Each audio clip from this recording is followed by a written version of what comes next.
All right, chemistry kids, here we go, starting our new unit, acids and bases. Here's our objectives. Here's where you're going to find them in the book. That'll help you give you some further reading if you get stuck or are away from the classroom in some way, shape, or form. So the first thing we're going to do is get some terms to know, and we're just going to go over some general ideas, and we'll talk more about them in class. First term you need to know is what an acid is. Well, acid, for our purposes, always has an H plus ion, meaning there's always an H first in the chemical formula. All right. So for an example of the acid would be something like H2SO4. Okay. Because the H is first, that makes it an acid for in our case. All right. You can have as many acids as it wants. You can have 2, 3, 4, 5, 6. It doesn't really matter, or 1. All right. So the big thing you need to know, there are other things like it's sour, and it donates protons and things like that. But the big thing for our class is that you need to know that there's an H plus always in acids. All right. So building off of that, bases are kind of the opposite. Okay. And what's the opposite of having an H plus? In this case, it's having an OH at the end of your formula. So a hydroxide ion. Bases also taste bitter, and they're slippery, and they conduct electricity and things like that. But the big thing that we need to know right now is that bases are going to be identified by having an OH at the end of their chemical formula. So which leads us into neutral. Well, what does neutral mean? Neutral simply means you have equal amounts of acid and equal amounts of base. All right, so you're neutral. You're in the middle. All right, between acid, between base. And the most common neutral one that you guys are going to run into is water. Pure water is neutral. It's at a pH of 7. All right, but there's a better way to write water, and that better way to write it to demonstrate equal amounts acid, equal amounts base, HOH. Here's the equal parts acid to equal parts base. And that's what makes pure water neutral, equal parts acid to equal parts base.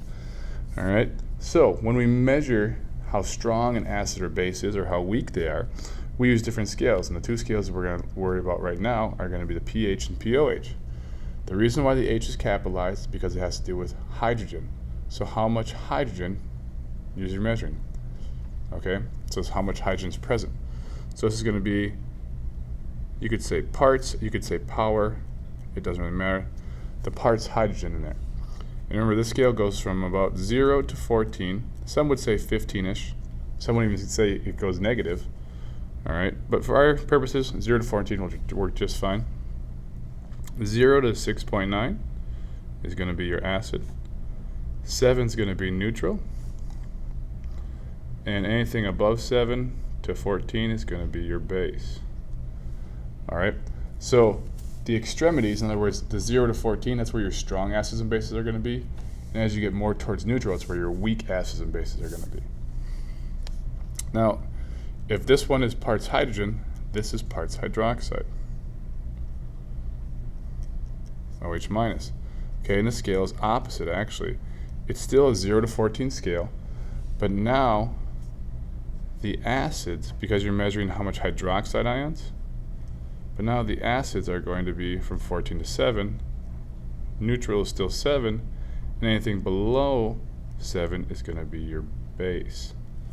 All right, so the more concentrated ones, if you notice for each scale, the higher the parts you're measuring, they're going to be in the lower end of the spectrum.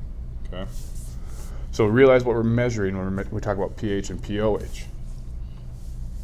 Also, when we're talking about acids and bases, you're going to run into this symbol. You might even run into a symbol that looks like this as well. That's just another way of writing for acids.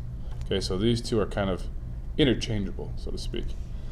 And when you see this symbol, you got to think, this is telling me, or wants, the concentration of my acid.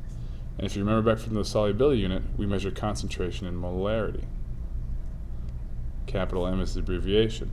And remember, molarity is moles over liters. And then OH, this is the concentration of your base.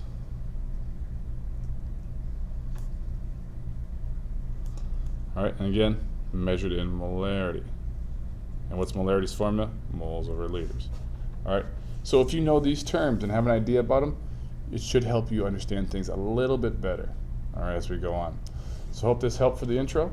We'll be back and talking more about properties and calculations and naming in a little while.